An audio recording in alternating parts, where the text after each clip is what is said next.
I try to avoid that, but I think it's unavoidable. You know, I can't do this forever. I've been doing it since I was 21. As you move into your 80s, you say, hey, that's enough. Robert Redford exposes Golden Age Hollywood's biggest bastards.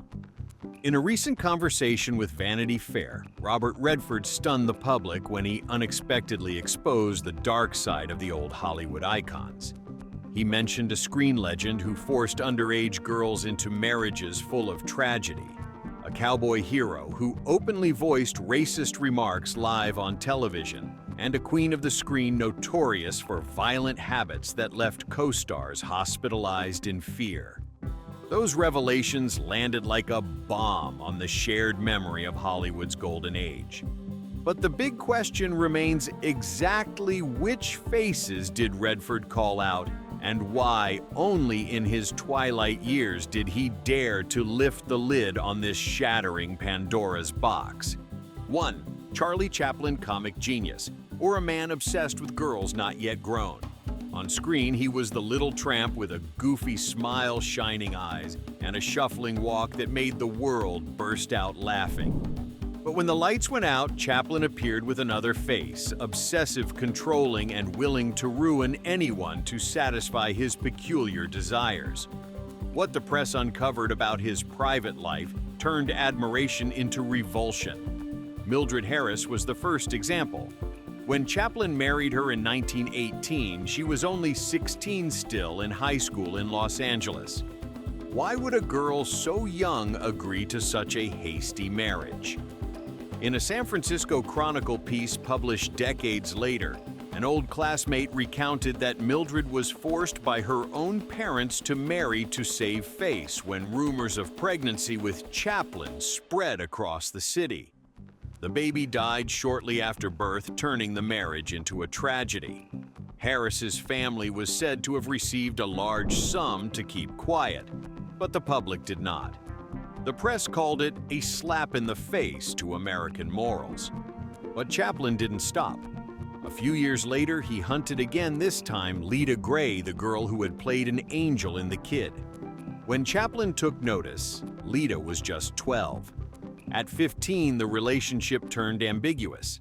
At 17, she was forced into a rushed wedding. In her memoir, Lita recalled a haunting detail: I was never treated as a wife, only as a supporting actress in the real-life movie he directed. Chaplin drew up bizarre marital contracts specifying that she wake at his set time, eat from menus he designed, even smile the way he wanted when guests visited. The Hollywood Reporter later called it a legalized form of emotional servitude. Behind bedroom doors, the stories were worse. Multiple witnesses testified that Chaplin often staged love scripts and forced wives or lovers to perform them over and over like a film. In a shocking statement, Joan Barry, the actress who sued Chaplin in 1943, said he made her call him Mr. Tramp during sex, evoking his iconic character. The New York Post called Chaplin a diseased clown, while Time magazine splashed the love trial of the century on its coverage of the paternity case between Barry and Chaplin. Although blood tests did not establish Chaplin as the father, the nation had seen the face behind the bowler hat. Subsequent marriages were no better. Paulette Goddard, once a blazing star, said on NBC that Chaplin treated marriage like a movie and wives as decorative supporting roles. Then came Una O'Neill, daughter of famed playwright Eugene O'Neill. When she married Chaplin, Una was only 17 and Chaplin 54. Eugene O'Neill was so furious, he disowned her as if she were dead. The Los Angeles Times described the union as a romance that made America blush. Chaplin didn't care. He stayed with Una until his death and had 8 children. Decades later, psychologists and journalists reached a similar conclusion: Chaplin could not accept an adult woman because he required absolute submission.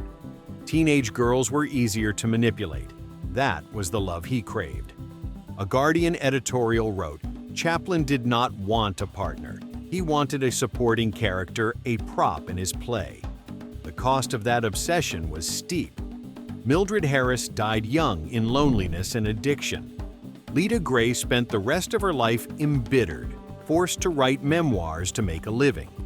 Una O'Neill, though, with Chaplin to the end, was branded by the public as the teen bride of the clown. And Chaplin himself, after the Joan Barry case and a wave of anti-communist fury, was shunned by America. He was forced to leave the country that had once idolized him, living in exile in Switzerland in a cold mansion overlooking Lake Geneva. Charlie Chaplin shattered the world's faith when behind the laughter lay a life of obsession and shadow. Yet Hollywood still hadn't reached bottom. By the time of Steve McQueen, audiences witnessed another kind of nightmare, a rebellious star who turned jealousy and petty revenge into a sport that terrified colleagues. 2. Steve McQueen, the king of cool and his vicious vendettas. Working with McQueen was like living next to a live fuse you never knew when it would blow. A colleague blurted that out when recalling the time spent with Steve McQueen. Behind those cool blue eyes and the rakish on-screen swagger, McQueen was ruthless, ready to deploy bizarre acts of revenge to gratify a jealous ego. On the towering Inferno in 1974, McQueen not only demanded parody with Paul Newman, he turned counting lines into open warfare. He would sit for hours with the script red pen in hand, ensuring he never had fewer lines than Newman. At any hint of imbalance, he'd flare up, slam the table, and demand reshoots, no matter how exhausted the crew was. The Hollywood Reporter wrote that the set's atmosphere was so heavy that many staff stepped outside just to breathe. That pettiness bled into daily life. James Garner, star of The Rockford Files, became a target of McQueen's jealousy simply for being chosen to lead Grand Prix. One night, Garner found his balcony smeared by a vile prank. Friends in the business insisted that a drunken McQueen had done it himself to humiliate a rival. It wasn't the only time many alleged McQueen sent lackeys to mess with enemies' cars, deflating tires, scratching paint, just to satisfy his urge for payback. In love, McQueen inspired an even deeper fear. Ally McGraw, his second wife, described their life together as a grueling mental ordeal. She never knew whether the day would pass peacefully or end in a night of violence. Close friends revealed that McQueen was so jealous, he hired people to tail her, suspicious of every phone call and meeting. That pathological control drove Ally to flee to friends' homes for temporary refuge more than once. Directors suffered too. Peter Yates, who made Bullitt, admitted that McQueen cost him countless sleepless nights with unreasonable demands, altering scenes, rewriting pages, forcing co-stars to redo takes dozens of times. Sam Peckinpah, who worked with McQueen on The Getaway, bitterly conceded, "I've never met an actor who treated a set as such a dumping ground for his personal rage." The result was a Hollywood that kept its distance.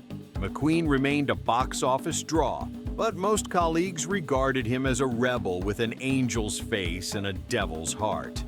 His early death at 50 from cancer didn't erase the lore. It hardened into proof that behind the cool glow stood a man so cruel, he turned relationships into battlefields. Steve McQueen sowed fear with petty vendettas and pathological jealousy, but at least that chaos was mostly behind the scenes. With John Wayne, Hollywood truly reeled because he didn't just feud on set. He publicly unleashed extreme views that enraged the nation. 3. Errol Flynn. The debonair star drowned in scandal with underage girls. Errol Flynn was once considered the embodiment of charm. The dashing Robin Hood of the 1938 film, the swashbuckling hero of Captain Blood, the face that sent millions of female moviegoers swooning. But that glamour was only a veneer. Behind it, he was at the center of one of the most notorious scandals in Hollywood history, affairs with underage girls. In October 1942, Los Angeles exploded when Flynn was indicted on charges of misconduct with two teenage girls, Betty Hansen, just 17, and Peggy Satterley, only 15. The press called it the trial of the century. The Los Angeles Times described a courtroom packed with reporters, hundreds jostling just to snap the moment Flynn appeared with a half-smile of defiance. The testimony made America shudder. Peggy said Flynn lured her onto a yacht off Santa Catalina and plied her with alcohol until she couldn't resist. Betty described a room at the Hollywood Roosevelt Hotel where he took advantage of her. The details were so vivid that audiences were stunned, and the New York Daily News ran the headline "Robin Hood turns predator." What enraged the public even more was how Flynn escaped conviction. Star defense attorney Jerry Giesler, dubbed the fixer of Hollywood stars, was hired for a colossal fee. Rumors swirled that Warner Brothers and Flynn had poured hundreds of thousands of dollars into silencing witnesses and buying off jurors. In the end, Flynn was acquitted. But in the public eye, that acquittal did not wipe away the stain. After the trial, Flynn carried on his hedonistic lifestyle as if daring public opinion. His Mulholland Drive mansion became a pleasure stage. Parties, booze, drugs, and young girls flooded the place every night. A musician once said Flynn forced him to play piano for 12 straight hours, threatening to toss him in the pool if he stopped. A server recalled seeing under-18 girls at parties many brought in under the pretense of screen tests, but in truth only to satisfy the host's desires. Flynn had bizarre pastimes too. Friends called it a syndrome of never refusing any pleasure. He boasted of trying everything from hard liquor laced with drugs to intimacies that even his closest friends found depraved. Satirical papers dubbed him the gentleman without limits. The price came early. Flynn's health collapsed. His skin, wrinkled teeth fell out, his body aged so fast that Dr. Thomas Noguchi, who examined him after his 1959 death in Vancouver, exclaimed, "His body resembled that of an 85-year-old man ravaged by disease when Flynn was only 50. The rakish halo, the seductive gaze, and the legendary roles could not hide the truth. Errol Flynn destroyed himself in a whirlwind of pleasure and scandal. From a celebrated star, he became a textbook example of the terrible price that fame and abandon can exact. Errol Flynn shook Hollywood with affairs and debauched parties. But even that shock paled next to the next name, Charlie Chaplin. The man who made the world laugh was exposed with secrets so dark they made everyone shudder. 4. John Wayne openly professing belief in white supremacy. White people are born to lead. That wasn't a far-right politician speaking, it was John Wayne in a 1971 Playboy interview. The words fell like a bomb in Hollywood, where he was hailed as the hero of the Old West. When the issue hit stands, millions of readers were aghast, and major networks like NBC and CBS opened their evening newscasts with the explosive quote. Critic Roger Ebert in the Chicago Sun-Times exclaimed Wayne ripped off his own hero's mask to show a face of arrogance and hate. He didn't stop at race. Wayne also aimed a spear at the LGBTQ+ community. At a Beverly Hills press conference asked about Midnight Cowboy. The fresh Oscar winner of 1970, he tossed off a cold line. "It's sick, unworthy of a place in film history." The remark doused a burgeoning spirit of openness. The next day, the Los Angeles Times ran a sharp editorial, and critic Pauline Kael quipped on New York radio, "Wayne treats the new as a threat, turning his fear into open hatred." The biggest shock came at the 1973 Oscars. When Sachin Littlefeather refused Marlon Brando's statuette to protest Hollywood's treatment of Native Americans, the auditorium fell silent. Backstage, John Wayne exploded. According to producer Howard W. Koch's recollection, published in Variety, Wayne tried to storm the stage to drag Littlefeather off. It took 6 security guards to restrain him as he snarled, "I'll drag her down with my own hands." A humiliating scene nearly unfolded on live television, threatening to turn the Oscars into a brawl. After that, the image of America's hero crumbled fast. Young filmmakers publicly declared a boycott. Major projects were canceled for fear of audience backlash if Wayne appeared. In San Francisco, protesters carried banners reading "John Wayne doesn't represent us." The man once hailed as a national hero became a symbol of rancor and division. But Hollywood never lacked darkness. If John Wayne stoked outrage with bitter words, Bette Davis, the queen of the screen, made entire crews tremble with her domineering streak and artful cruelty toward those around her. And that's when the public truly learned that Hollywood's ruthlessness wasn't just a man's game. 5. Bette Davis, a screen queen who terrified sets with a penchant for violence. Hollywood once anointed Bette Davis the queen of the screen, a woman whose icy gaze could burn a hole through celluloid. But anyone who worked with her knew that gaze wasn't only for acting. It was the spark that set off sudden rages, the fuse for explosions that kept whole crews living in fear. During the shoot of Mr. Skeffington in 1944, the air at Warner Brothers was thick with tension. Any staffer could become a victim.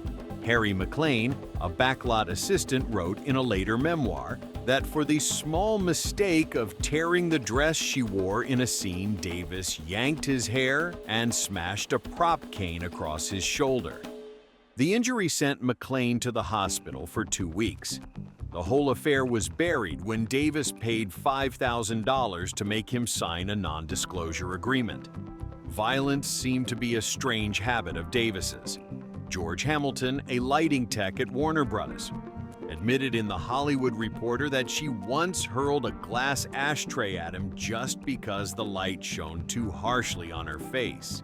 He needed 4 stitches afterward, but a studio lawyer later slid him a cash envelope with the message, "Consider this an occupational accident." Davis also loved humiliating co-stars. Miriam Hopkins, a leading actress of the time, recalled bitterly, "Every time I had to do a scuffle with Davis, I left the set with real bruises." Davis would deliberately squeeze hard claw at her scene partner's arms, then walk away as if it were all part of the craft. That cruelty won Davis a legion of enemies. From director Vincent Sherman to makeup artist Percy Westmore, everyone had a reason to resent her. Crew members whispered that at Warner Brothers nothing was scarier than the sound of Davis's heels echoing down the corridor. Amid it all, Davis nursed a vicious feud with Joan Crawford. If Crawford was famed for icy glamour and calculated chill, Davis was a storm no one could contain. They clashed repeatedly on the set of Whatever Happened to Baby Jane, 1962. Rumors spread that Davis kicked Crawford square in the knee during a scene, leaving her on crutches for weeks. In return, Crawford secretly added weights to props, forcing Davis to stagger around set. Their war turned Hollywood into a battleground of gossip. What was Davis's end? She still had her Oscars, still wore the crown of Screen Queen. But in her final years, she sat in a chilly Paris apartment, her only companion a pair of oversized sunglasses hiding the eyes that once frightened the world. The people she tormented never came to visit. The press more often remembered her as a symbol of cruelty than as an artistic legend. The story of Bette Davis is chilling enough, but things grow even darker with her arch-enemy Joan Crawford. If Davis sowed fear with sudden violent outbursts, Crawford planted nightmares inside her own family where her children lived each day, as if trapped in a luxurious prison. 6. Joan Crawford, the cruel mother, exposed by her own daughter in Mommy Dearest. On the red carpet, Joan Crawford always appeared as the perfect image of a woman admired by the whole world. Perfectly styled hair, glamorous gowns, a gentle smile, and sweet words for the audience. The Los Angeles Times once called her the mother of Hollywood, as Crawford was often seen holding the hands of her pretty adopted children, posing for cameras like a happy family. But when the doors of her Brentwood mansion closed behind those glittering photos, was a hell with no escape. Christina Crawford, the eldest adopted daughter, revealed it all in her 1978 memoir, Mommy Dearest. She described her childhood as nothing but fear and bruises. Every small mistake came with a heavy price. Just for hanging a dress in the wrong place, Christina was savagely beaten with a wire hanger. Some nights, she was dragged out of bed at 3 in the morning, forced to kneel on the freezing tile floor and scrub tiny stains with a toothbrush. Former housekeeper Mary Smith confirmed to the Los Angeles Times. "We heard the crying so often it became a normal part of the house." Crawford was pathologically obsessed with cleanliness. Her children had to scrub the swimming pool just because a few leaves had fallen in. Once, she forced her young son to dive into the water on a cold night to set an example for his sisters. When alcohol took hold, her sudden rages would explode.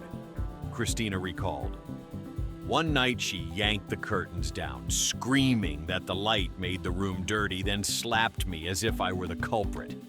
Even at work, Crawford's cruelty was evident. On the set of Whatever Happened to Baby Jane, her feud with Bette Davis made the entire crew anxious. A crew member told The Hollywood Reporter that Crawford hid lead weights in her pockets when Davis had to drag her across the floor, causing Davis severe back pain for weeks. And the peak of her scheming came at the 1963 Oscars, when Crawford arranged with Anne Bancroft in advance to accept her award on her behalf. On the night of the ceremony, as Bette Davis hoped to be honored, Crawford calmly walked onto the stage beaming as she clutched the golden statue under the furious gaze of her rival. The press later called it the most infamous backstab in Oscar history. Crawford also did not hesitate to use romance as a weapon. She dove into a scandalous affair with Clark Gable, followed by rumors of a secret relationship with Howard Hughes. Many papers suggested Crawford treated love as a tool to secure her status in Hollywood, willing to sacrifice others for her ambition. In the public eye, Crawford was forever the powerful star, the flawless, glamorous woman. But in the eyes of her children, she was a nightmare. Christina and Christopher Crawford later accused their mother in shocking interviews. Christina bitterly said the world saw her as a queen. "I only saw a tyrant in a ball gown." In her final years, Crawford lived alone in a small New York apartment, abandoned by friends and estranged from her children. She died in 1977, leaving behind a brilliant film legacy, but also the grim title Hollywood's Most Wicked Mother. Joan Crawford haunted her children with nightmares inside her lavish mansion, turning the family into a prison. But Hollywood had more than just cruel mothers. Behind the sweet voice of Bing Crosby, the nation's father, every Christmas season was another kind of hell, one filled with whips and icy water that scarred his children for life. 7. Bing Crosby, the strict father who punished his children with whips and cold water. In the eyes of the American public, Bing Crosby was the familiar face of every holiday season. His rendition of White Christmas entered history, bringing warmth and peace to millions of families. His image as a gentle father by the fireplace with a deep, soothing voice like a blessing became a cultural icon. Yet behind the closed doors of his Hillsborough, California mansion, Crosby was someone entirely different. His children's childhood was not filled with lullabies, but with brutal discipline. They said there was always a whip hanging in the living room. Just the sound of it swishing in the air made them tremble. Crosby enforced military-style rules. Every meal had to be eaten in silence and proper posture. Every pair of shoes lined up perfectly, and any mistake was punished immediately. Sometimes punishment became terrifying torment. His children's heads were plunged into icy water until they turned blue, then pulled out as if it were just training their willpower. Outsiders also witnessed the cruelty. A former housemaid told the Los Angeles Herald-Examiner that she was horrified to see the youngest son, Philip, shivering with blue lips after a lesson. But Crosby walked away casually, as if it were no different from sweeping the floor. Outside the home, Crosby was no gentler. At Hollywood recording studios, he was notorious for being harsh, walking out the moment something wasn't perfect, leaving the entire crew to lose a day's work.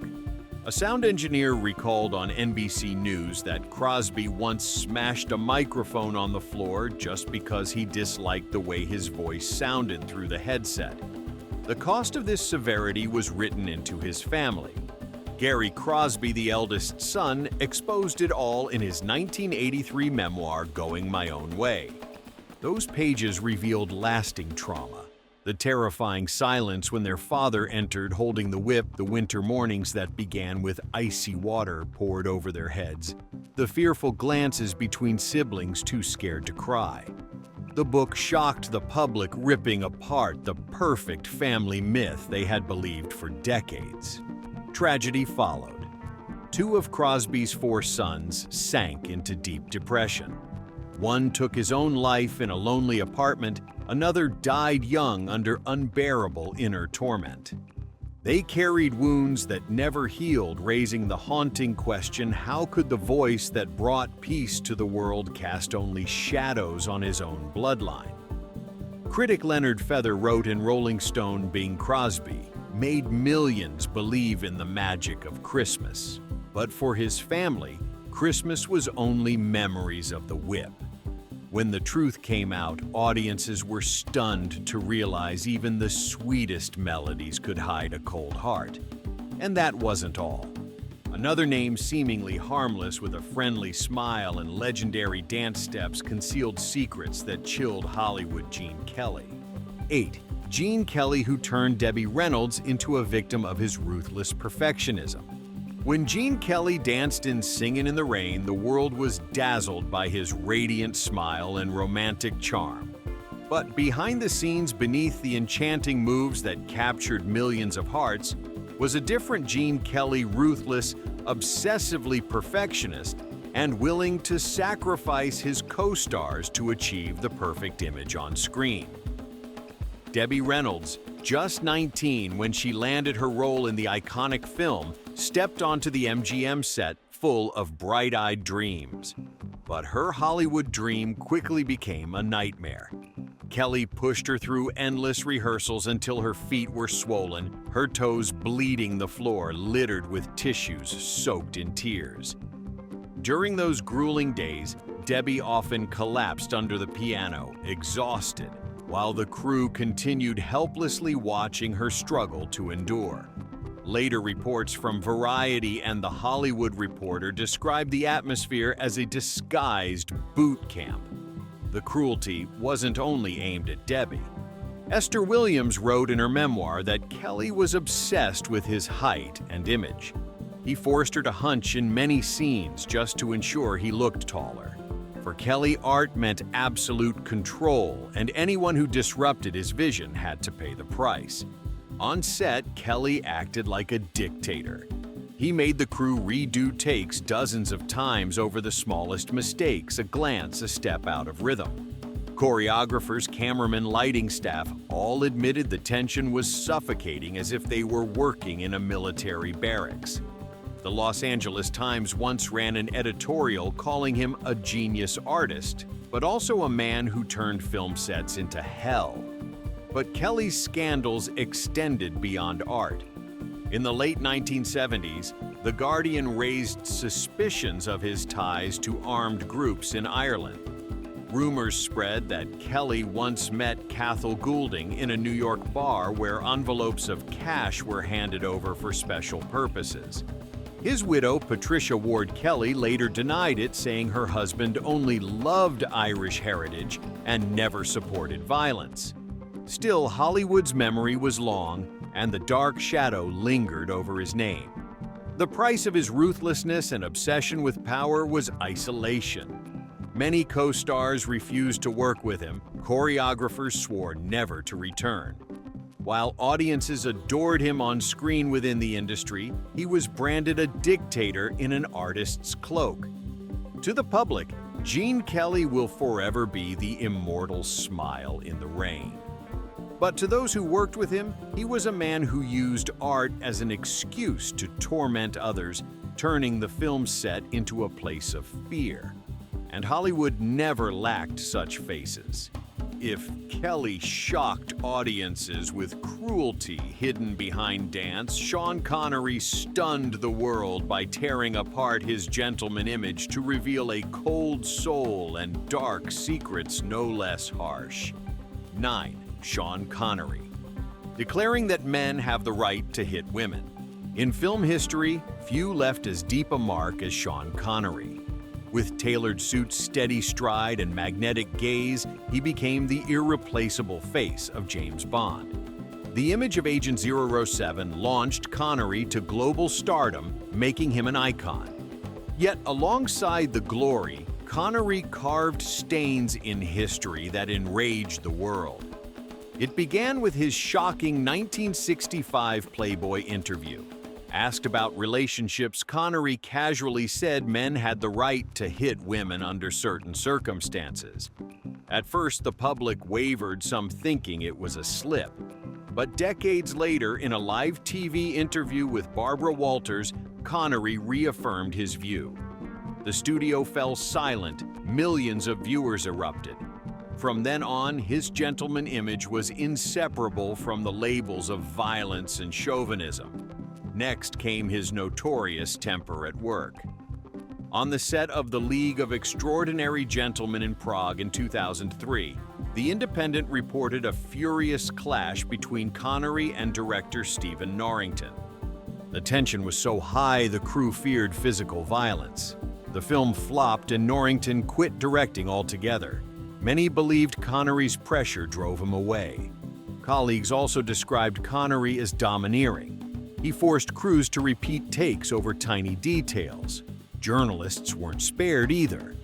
A Daily Mail reporter recalled the suffocating atmosphere at a press conference when Connery abruptly stormed out after a marriage question.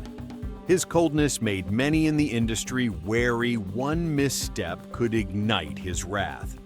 All this showed Connery was not just a star, but a sharp-edged personality. He grew up in post-war Scotland's harsh environment where domestic violence was normalized. But bringing that mindset into Hollywood cost him dearly: a divided public, a tainted reputation, and a legacy forever shadowed by conservatism. In short, Sean Connery embodied the Hollywood paradox, a man celebrated worldwide yet condemned by generations for his views and actions. 10. Faye Dunaway, the actress who turned film sets into battlefields. The 10th name on the list is Faye Dunaway. Faye Dunaway was once Hollywood's icon of beauty and talent. After Bonnie and Clyde 1967 and Chinatown 1974, she was hailed as the queen of the silver screen, an actress who could turn any role into a classic. But within the industry, her name evoked not glamour, but chaos, tension, and fear for anyone who worked with her. In 1981, during Mommy Dearest, ironically inspired by Joan Crawford, Dunaway turned the set into a literal battlefield. In one scene, she suddenly slapped her co-star Rutanya Alda. The slap was not scripted. It left a red mark on Alda's cheek for hours, and the trauma lingered for years. Alda later recalled on a local TV program that moment wasn't acting. It was Faye's real explosion, sheer cruelty out of control. The Los Angeles Times immediately reported it, calling it an incident that froze the entire set.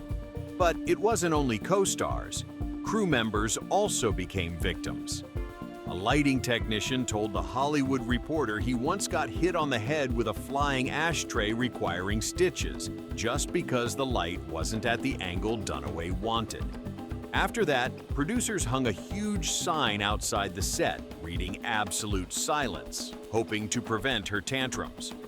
Crew members whispered, "Today's a Faye day." The chaos extended beyond work. Family members described a hot-tempered Faye who exploded at dinner, turning mealtimes into silent standoffs, where children and staff waited for the storm to pass. The New York Post once ran a shocking story alleging Dunaway had bizarre backstage habits, including leaving waste in her dressing room, a hard-to-believe act whispered all over Broadway. The price came quickly. In 1994, she was removed from Sunset Boulevard, a major stage production. Director Andrew Lloyd Webber bluntly told the press, "She's a danger to the entire cast." His words ended her stage career and cemented her reputation as Hollywood's walking nightmare. Dunaway was once a beauty icon, but her dictatorial behavior, violent outbursts, and bizarre habits made the public turn away. She was no longer remembered as a star, but as the embodiment of arrogance and cruelty. And just as people reeled from her chaos, another Hollywood titan, Kirk Douglas, shook the world with darker secrets that shattered his heroic image. 11. Kirk Douglas accused of abusing Natalie Wood. Kirk Douglas was once an untouchable Hollywood legend. With Spartacus and a string of 1950s blockbusters, he was hailed as the Man of Steel on screen, a hero in the imagination of millions. But behind the glory was a web of dark secrets, accusations, and rumors that forever tainted his legacy.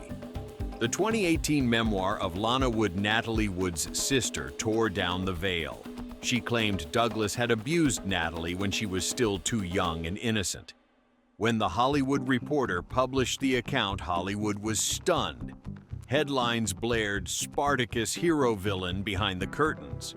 Although Douglas had died before the story spread, his name became tied to one of the darkest stains in Hollywood history. But that wasn't the only shadow. In 1949, Los Angeles was shaken by the mysterious disappearance of actress Jean Spangler. Her abandoned handbag contained a half-written note, "Kirk, I'll meet you at," and then trailed off. The Los Angeles Examiner and Variety both hinted at Kirk Douglas, who was filming nearby when Spangler vanished. No evidence was ever found, the case unsolved forever. But suspicion clung to Douglas throughout his career like a curse. Douglas was also infamous for his insatiable womanizing. Radio journalist Hedda Hopper once sneered on air, "If Hollywood had an Oscar for most affairs with young actresses, Kirk would win it." At lavish Beverly Hills parties, Douglas was often seen with waves of up-and-coming actresses, many barely out of their teens. After the flashbulbs faded, they were discarded, leaving behind broken hearts and scandals never told. Witnesses also spoke of his cruelty on set. He forced actresses to redo intimate scenes dozens of times, ignoring their tears and pleas for rest. A makeup artist, anonymously speaking to The Hollywood Reporter, said Douglas often publicly humiliated women using vile words just to assert dominance. Rumors swirled that he once sabotaged a young actress's career after she rejected his private invitation. All this painted a two-faced portrait, Spartacus the hero on screen, but in real life, a man consumed by ambition, lust, and cruelty. Douglas died at 103, leaving an immense cinematic legacy, but also haunting questions Hollywood will never answer. So, from a silver screen hero, Douglas became a name bound to enduring rumors. And as the public still debated him, another American television icon, Lucille Ball, revealed a side of herself that shocked audiences. 12 Lucille Ball, the sitcom queen who despised others. In 1951, when I Love Lucy officially aired on CBS America, was instantly captivated by the image of the innocent, funny, and full-of-life woman played by Lucille Ball. More than 3 decades later, the series is still considered a television monument. But during that very period behind the stage lights, those who worked with her witnessed a completely different person, arrogant, ruthless, and so disdainful of others, it was hard to believe. Colleagues at CBS often called Lucille the Cold Queen. On set, she never hesitated to turn even the smallest mistakes into an excuse for an outburst. A lighting technician told Hollywood Reporter that just because a light wasn't adjusted correctly, Lucille slammed a cup of hot coffee onto the desk, nearly splashing someone nearby. On another occasion, when a young assistant dropped a script, she immediately picked it up, hurled it back at his face, and coldly scolded him in the dead silence of the entire crew. Journalist Errol Wilson later reported the incident in the New York Post, shocking the public with the stark contrast between the cheerful Lucy on screen and the harsh Lucille off-screen. Even in her personal life, her domineering nature spread fear. Desi Arnaz, her famous husband, often left home to escape her sudden rages.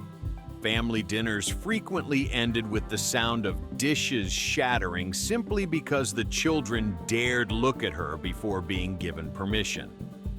A former housekeeper revealed to the Los Angeles Herald-Examiner that the atmosphere in Lucille's mansion always felt like a performance where she was the only star and everyone else was just a silent audience.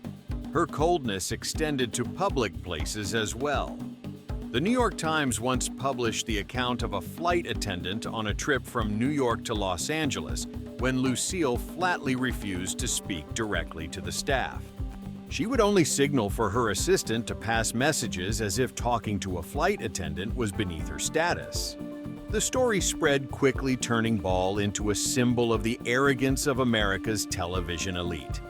The double-sided image of Lucille Ball was forever etched in Hollywood's memory. On one side, the immortal smile that made a nation laugh, and on the other, the shadow of contempt and cruelty that terrified her family and colleagues. 13. Mickey Rooney, from national child prodigy to notorious degenerate. In the 1930s and 1940s, Mickey Rooney was celebrated as MGM's national treasure child. With his bright face, mischievous eyes, and natural acting style, he became America's beloved child star. But that youthful glory was quickly destroyed by Rooney himself. As an adult, he was no longer the innocent boy on screen, but a depraved, ruthless man, infamous in Hollywood. Rooney's love life was the clearest proof of that chaos. He went through 8 marriages, including one with the stunning Ava Gardner. In her memoir, Gardner bluntly wrote, "He treated women as nothing more than entertainment." Variety once mocked him with a biting headline, "Mickey Rooney changes wives like shirts."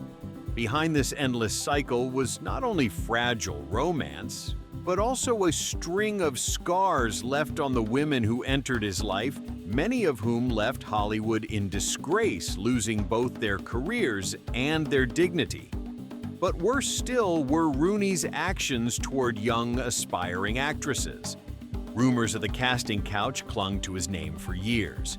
Betty Kelly, a newcomer, once told the Los Angeles Herald-Examiner that she was promised a role in an MGM film only to be pulled into a private room by Rooney and given conditions for the part. MGM at the time did everything to bury the truth, but within the industry, it was an open secret everyone knew, but no one dared speak. Rooney even liked to boast about his decadence. At a lavish party at the Beverly Hills Hotel in front of dozens of guests, he raised his glass and laughed loudly, bragging, "I've slept with more women than the number of roles I've ever played." The room fell silent, but the next day, Variety wasted no chance to ridicule him, calling him Hollywood's lost clown. Such shameless boasting not only exposed his downfall, but also showed how he treated hurting women as a form of amusement. In private life, his selfishness and cruelty had heavy consequences. He constantly squandered his fortune on gambling parties and fleeting affairs, leaving his family drowning in debt. One estranged child told the Los Angeles Times that their childhood was nothing but nights of watching their father gamble until morning, then come home drunk, yelling and smashing furniture. From a child prodigy adored by America, Rooney became a symbol of corruption and moral collapse. And when Robert Redford revealed these secrets, he wanted to emphasize that Hollywood's golden age was not only filled with glamour, but also with dark corners that still send shivers down the spine of later generations. So, after all the secrets Robert Redford exposed showed us a Hollywood not just of shining lights, but also piled high with darkness, manipulation, and tragedies that still make posterity shudder. The legends once idolized as icons, when unmasked, appeared as devils in the guise of stars. Which of these names shocked you the most? And how many more dark truths are still being hidden behind Hollywood's glittering curtains? Leave your comments below so we can discuss together. Don't forget to hit subscribe and turn on the notification bell so you won't miss the next videos.